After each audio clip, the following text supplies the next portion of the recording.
Welcome to the Total Boss Podcast, and I'm your host, Christiano Green, a podcast where we talk about finding fulfillment through self-development, being a leader of your own life, and getting the most out of it as well. Tenacity, originality, talent, authenticity, and being legendary. It's all about living your best life.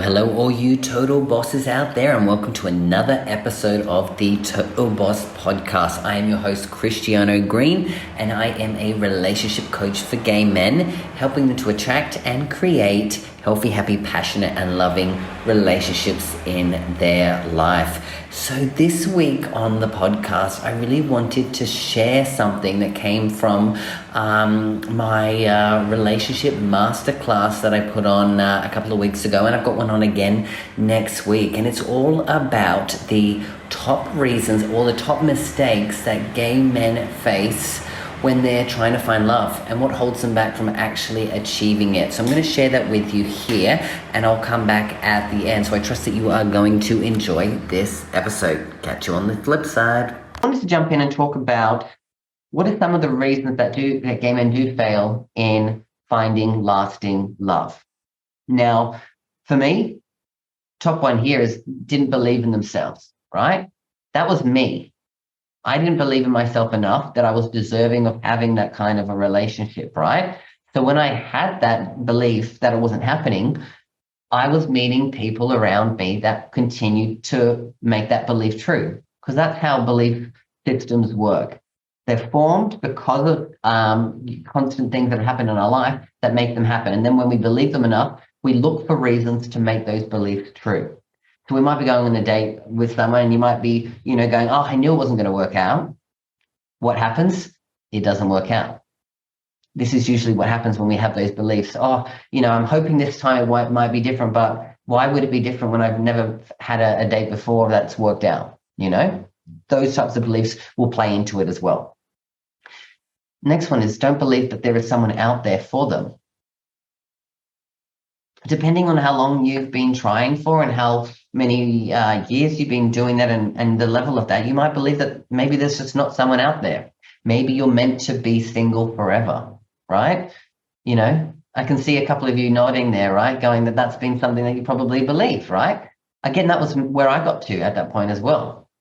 I thought to myself, maybe I was meant to be single forever as well, because again, I'd be kept going through the same patterns. And I'm sure after a while, for some of you, which is what happened, is you would go online for a while and really give your hopes up, maybe go on a couple of dates, and then you cut yourself off from the online world, right? You say, fuck this is not going to be for me. I don't want to do this. Who's that? There. Perfect. So you might be going sporadically online and sporadically offline because you're sick of the letdown or the rejection, right? It doesn't feel good to constantly go and try to find something but never get it, right? So that might be a belief as well, that you don't think there's someone out there, so you just pull yourself away from even trying in the first place. Another one is that you may not think that you deserve love. Depending on your journey, your life journey with your family, with friendships, you might not have been in healthy relationships with your parents, right? There's a whole list of different attachment styles that can lead to people having the belief that they don't deserve love, right? Or that they deserve unhealthy love, right? Because again, if we have unhealthy relationships with parents, now again, you might have one parent who's great and one that's not. And you might have learnt in one way that receiving love, it doesn't make sense, right? So because of that, you might feel, again, that you don't fully deserve love. And if you're in that place where you don't feel like you deserve it, then you're less likely to take actions. You're less likely to do some of the work within yourself that's going to get you some of the results that you need. So that's really where you might fail, is that you don't deserve it as well. Now, you may not know how to be in healthy relationships, right? We talked about that. If you've got relationship with your parents, who are probably the people who we learn love from the most, and some of that is unhealthy, And I guess, especially for people in our community, it can be even worse, especially because the struggle with our parents and accepting us because of our internal battles that we've had to go through in coming out to them and to our families and friends, etc. Because of that, we may have pulled ourselves away from that and isolated ourselves because we didn't want people to see us, right? We were trying to hide away the true part of us, right? And because of that, we may not know how to really be in healthy relationships. And because of that, if we don't know how to be in that, we constantly meet people who are probably not healthy for us. So then we either get into a toxic relationship with someone, or we go, look, I don't want this. This is not right, and we keep retreating. And if we do that a couple of times, that might fall back into the part where we say, I don't believe that there is someone out there for me as well. Now, there's another one which is common for a lot of people, is that people don't want to change. Some people don't think that they are the problem. Now, being the problem isn't a bad thing, because if we always put everyone else being a problem, that means we become a victim to people who are the problems, right? That means we can't become the solution. So in life, if we realize that we can be the problem, we also can be the solution to the problem. And when I say the problem, that might be is that, I'm the reason that I'm not finding love, right? If we put it on everyone else, there's all those other gay men out there, everyone else, all these gay men out there just want sex, right? It's not me, it's everybody else. If we have that mindset, then often what that means is we stick ourselves into the belief that I don't need to change or that I shouldn't change. And I'm not saying that fundamentally you are, there's anything wrong with you that you need to change, because I don't believe that. It's just about, when we say change, it means it's like actively wanting to change and say, hey, look, I need to change the way that I feel about this or think about this or view this situation in order for me to get a different result. Because if I keep focusing on the same things and getting the same result, that's what people call as insanity, right? Doing the same thing over and over again, trying to expect a different result. So when we talk about don't want to change, some people get stuck in that mindset of it's everybody else. Now, you guys coming here and wanting to learn it and shift maybe some perspectives and learn some things about that, I believe that probably you're not in that category. So good on you for stepping up to say, hey, what can I learn about this so that I can do something differently to get a different result as well. Underneath that there as well is that people make excuses instead of decisions. Again, I'm going to make an excuse why I can't turn up today, right? We had, I think, 40 people that said yes to today. And at the last minute, 15 of 20 of them haven't turned up, right? You guys have. So some people are going to make an excuse as to why, look, something came up, or it just wasn't the right time for me. And maybe you've done that in the past. I know I have done that in the past many times, where I would make excuses instead of making decisions. So when we make excuses, we're in that place where, again, we don't feel like we were ready to move forward.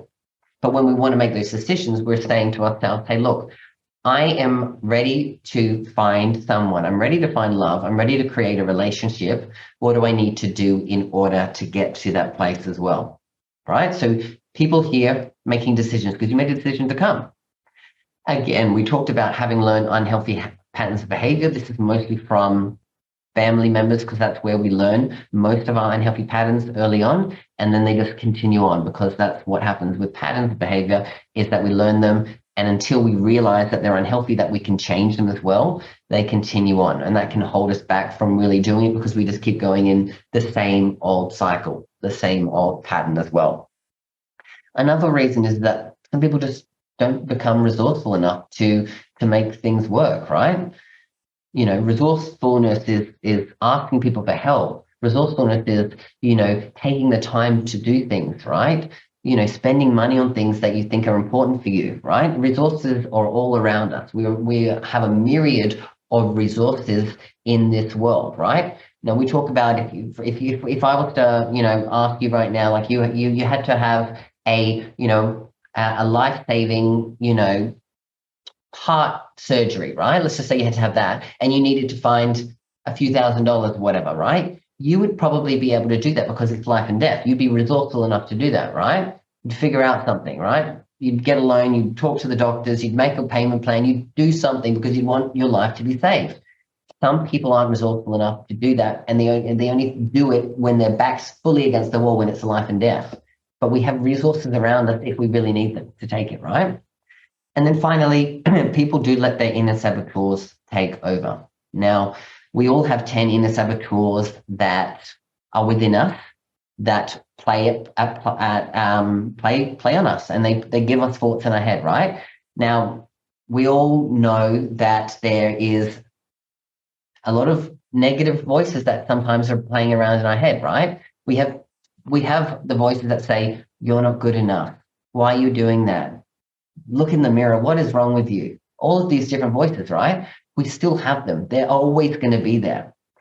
The thing is that if we let those voices be the guiding force, then we don't take action.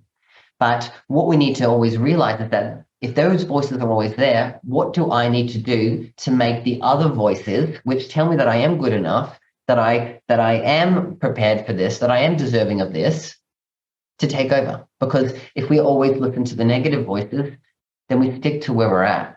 But it's us putting in plan things we can do with our mindset to allow ourselves to say, hey, look, yes, you might be there in a saboteur. You might be telling me that I'm a victim. You might be telling me that I'm not good enough. But you know what? I'm not going to listen to you today. I'm going to take some action, because I deserve to take action and move forward in the direction that feels perfect for where I'm at. So this is what we're talking about when we say letting inner saboteurs take over. Don't let those negative voices take over, so that you can then move forward in the area that feels right for you.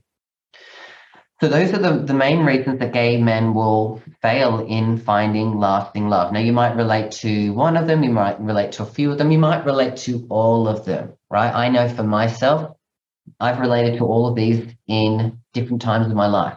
So you might be able to really see yourself in some of those as well, right? Welcome back. I trust that was valuable for you, and I'm sure you've got some questions or some thoughts or some stuff running through your head about, what's been holding you back from, really finding love. So feel free to comment below or reach out to me on Facebook, Instagram, LinkedIn, etc. Because I'd be happy to keep the conversation going there. All right, guys, I'm going to catch you next week. So always remember that you've got this and I've got you. See you then.